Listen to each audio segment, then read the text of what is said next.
If you want awesome products at great prices, check out the in the description. The much-anticipated ministerial-level peace talks between Ukraine and Russia, scheduled for Wednesday in London, have been dramatically downgraded to official-level discussions. This 11th-hour shift follows a whirlwind of speculation surrounding a potential softening of Russia's stance, fueled by conflicting signals emanating from Moscow and Washington. The unexpected absence of U.S. Secretary of State Marco Rubio added further intrigue to the evolving situation. The UK Foreign Office confirmed the change, stating that ministerial-level meetings would be replaced by discussions at a lower level. While initial Kremlin statements maintained their opposition to NATO peacekeeping forces in Ukraine, the air crackled with a palpable sense of shifting dynamics. David Lammy, in a late-night social media post, acknowledged productive discussions with Rubio, but confirmed the scaled-back nature of the upcoming talks, emphasizing their continued importance. Talks continue at pace and officials will meet in London tomorrow. This is a critical moment for Ukraine, Britain, and Euro-Atlantic security, he declared. Leaked information, appearing in publications like the Financial Times and The Guardian, paints a complex picture of potential compromises and strategic maneuvering. These leaks suggest Russia might be prepared to relinquish its territorial claims to 3 partially occupied Ukrainian regions, a significant concession after 3 years of brutal conflict. This potential retreat, however, is contingent upon the U.S. formally recognizing Russia's annexation of Crimea as part of a comprehensive ceasefire agreement. This condition represents a major sticking point, given Ukraine's unwavering stance against the legitimization of any territorial seizures. Adding another layer of complexity, a source close to the Kremlin confirmed to The Guardian that President Vladimir Putin had proposed a conflict freeze along existing front lines during recent discussions with Steve Witkoff, Trump's Middle East envoy. This revelation underscores the multifaceted nature of the negotiations and the competing narratives circulating within the international community. The abrupt withdrawal of Secretary Rubio cast a shadow over the proceedings, leaving British officials in an awkward position.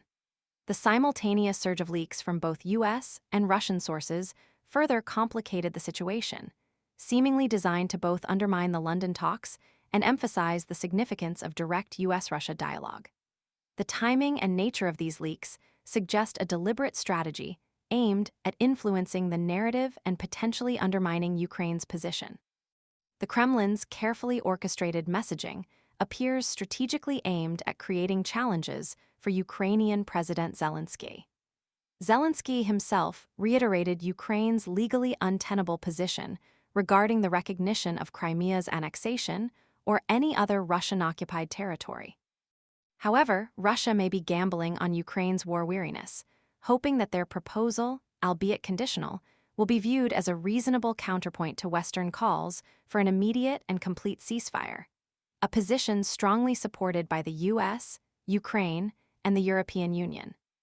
This strategic calculation highlights the intricate web of political and geopolitical considerations underpinning these crucial negotiations. The shift from ministerial-level talks to official-level discussions highlights the precarious nature of the peace process.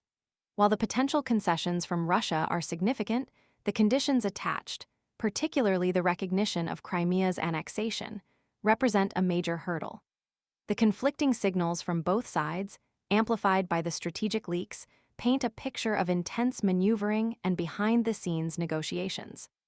The coming days will be critical in determining whether this represents a genuine opening for meaningful progress or a carefully constructed tactical repositioning. The stakes are incredibly high for Ukraine, for the stability of Europe, and for the broader global security architecture. The outcome will shape the future of the conflict and the long-term geopolitical landscape. The world watches with bated breath. The official-level discussions in London represent not just a meeting, but a pivotal moment in a protracted and deeply complex conflict, fraught with uncertainty and high-stakes maneuvering on all sides. The information flow, the strategic leaks, and the unexpected absences all paint a picture of a diplomatic chess match played on a global stage, with the future of Ukraine hanging in the balance. The next few days will be crucial in deciphering the true intentions of each player and determining the next steps in this agonizingly protracted conflict. The subtle shifts in language, the carefully placed leaks, and the sudden absences all point to a much larger game at play. A game whose implications will extend far beyond the immediate conflict in Ukraine.